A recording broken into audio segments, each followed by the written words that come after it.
Bismillahirrahmanirrahim. Assalamualaikum warahmatullahi wabarakatuh. Alhamdulillah wassalatu wassalamu ala Rasulillah wa ala alihi washabbihi wa mawalah.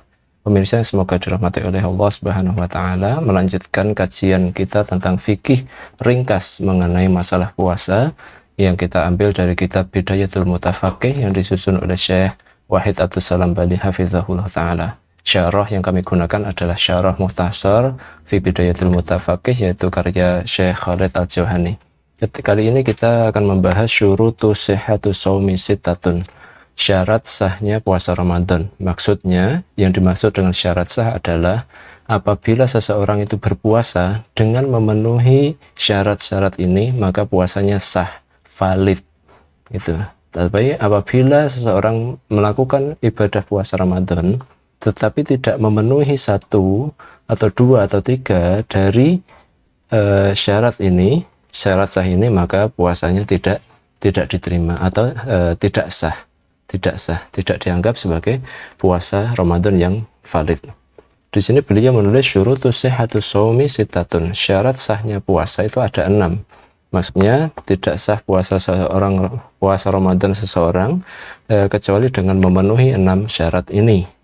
Yang pertama adalah al-islamu. Syarat sah puasa Ramadan adalah dia harus dilakukan oleh orang yang memeluk agama Islam. Maka tidak sah puasa dari orang kafir atau non-muslim, sebagaimana disebutkan oleh Allah Subhanahu wa taala dalam Quran surat At-Taubah ayat 54. Wa ma mana'ahum an tuqbala minhum nafaqatuhum illa annahum kafaru billahi wa birasulihi. Dan tidak ada yang menghalangi mereka untuk diterima amal dari mereka, sedekah nafkah dari mereka, kecuali karena mereka itu kafir terhadap Allah Subhanahu wa taala dan kafir terhadap Rasulullah Shallallahu alaihi wasallam. Ini yang pertama, syarat yang pertama, puasa Ramadan agar disebut puasa yang sah itu harus dilakukan oleh seorang muslim. Kemudian syarat sah puasa yang kedua adalah al-aqlu atau waras atau berakal. Di sini disebutkan tidak sah puasa Ramadan seseorang dari orang yang majnun atau orang yang gila. Orang yang gila, stres, dia melakukan puasa Ramadan, maka puasanya itu tidak sah. Tetapi dia tidak berkewajiban untuk mengqadha'nya karena dia dari orang majnun itu tidak dianggap itu. Kemudian syarat sah yang ketiga adalah at-tamyiz. Jadi tidak sah puasa seseorang yang dilakukan oleh anak kecil atau orang yang belum mumayyiz, belum bisa membedakan mana yang berbahaya, mana yang tidak berbahaya, tamyiz. Ini yang ketiga, setelah Islam, berakal, kemudian tamyiz. Syarat sah puasa yang ketiga, yang keempat adalah an-niyah atau niat puasa. Niat puasa wajib Ramadan. Niat puasa wajib Ramadan. Maka di sini disebutkan tidak sah puasa Ramadan kecuali dengan niat sedari malam. Tidak sah puasa Ramadan dari seseorang kecuali sudah ada niat sejak dari malam. Malam dihitung dari maghrib sampai adzan subuh. Jadi apabila seseorang ketika berbuka puasa maghrib, kemudian dia di dalam hatinya itu sudah memiliki keinginan, sudah memiliki maksud, tujuan, niat, ingin besok melakukan puasa, itu sah di dalam hatinya. Apalagi malam hari, atau ketika dia jam 3 atau jam setengah 4 atau jam 4 itu sahur, bangun sahur, maka itu ya berarti dia memiliki niat untuk melakukan ibadah puasa, karena dia melakukan sahur, sunnah sahur.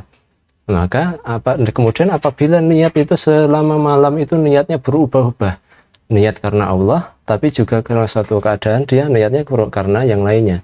Ini sudah berniat karena Allah, tapi kemudian niatnya berubah-ubah, dia mengalami goncang. Ini ya Allah, niatku berubah-ubah, maka kemudian dia melafadzkan niatnya, itu boleh. Itu ya Allah, Bismillah, saya niat puasa karena Engkau ya Allah.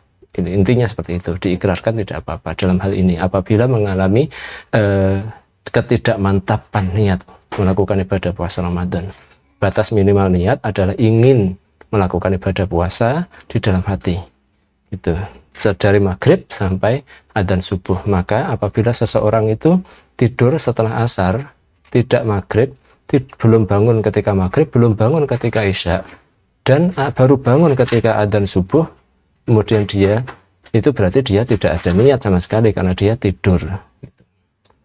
Ini niat yang keempat. Syarat sah puasa yang kelima adalah inqita'u damil haid, terputusnya darah haid. Terputusnya darah haid. Maka tidak sah puasa dari seseorang yang mengalami haid, wanita.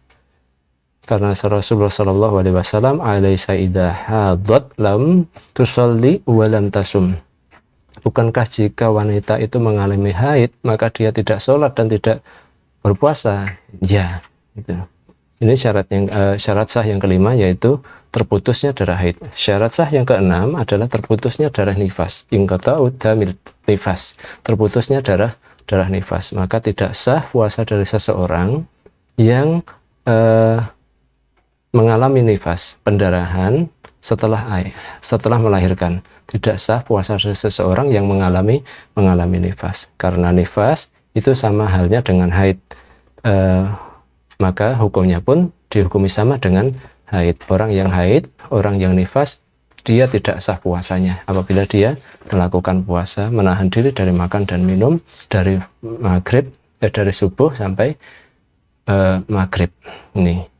Inilah ya 6 syarat sah puasa Ramadan. Islam, berakal, tamyiz, niat, terputusnya darah haid, terputusnya darah nifas. Islam, berakal, tamyiz, niat, terputusnya darah haid, dan terputusnya darah nifas. Demikian, semoga bermanfaat. Wabillahi taufiq wal hidayah. Wassalamualaikum warahmatullahi wabarakatuh.